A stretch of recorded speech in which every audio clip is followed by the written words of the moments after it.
Des conséquences dramatiques pour la planète donc et pour les populations. La Grèce en est le parfait exemple. Ce jeudi, après un été passé à combattre des incendies d'une rare violence, le pays est désormais submergé. Des pluies diluviennes s'abattent sur la Grèce. La grande plaine de Thessalie dans le centre a été transformée en un immense lac selon le porte-parole des pompiers grecs.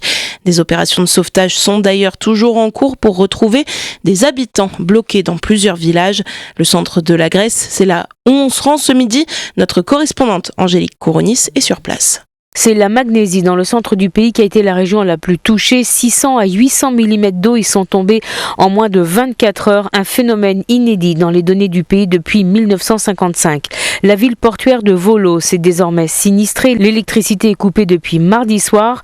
Les rues près de la jetée sont totalement inondées. Le sous-sol de l'hôpital aussi, de même que des dizaines de magasins et de maisons. Le centre-ville est toujours interdit à la circulation.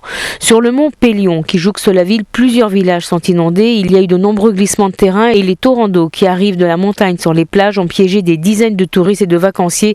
Ils ont dû attendre plus d'une journée pour être évacués. Prise de panique, cette femme a lancé un appel à l'aide sur les réseaux sociaux. On appelle à l'aide d'urgence depuis Agios Ioannis dans le Pélion. Tout le monde nous a abandonnés. On appelle le 112 depuis ce matin 7h. Les pompiers, la mairie, la préfecture, personne ne répond. Des voitures ont déjà été emportées par la mer. On s'en fiche des voitures, on veut de l'aide. Actuellement, 200 touristes sont piégés à l'aéroport de l'île de Skiathos dans les îles des Sporades à 1 heure de bateau de Volos et aucun vol n'est prévu avant ce jeudi après-midi au plus tôt. Les critiques fusent de toutes parts dans la presse contre le gouvernement accusé de n'avoir pas écouté les prévisions météo qui avaient annoncé cette tempête et surtout de n'avoir pas pris les mesures de prévention nécessaires pour limiter les dégâts.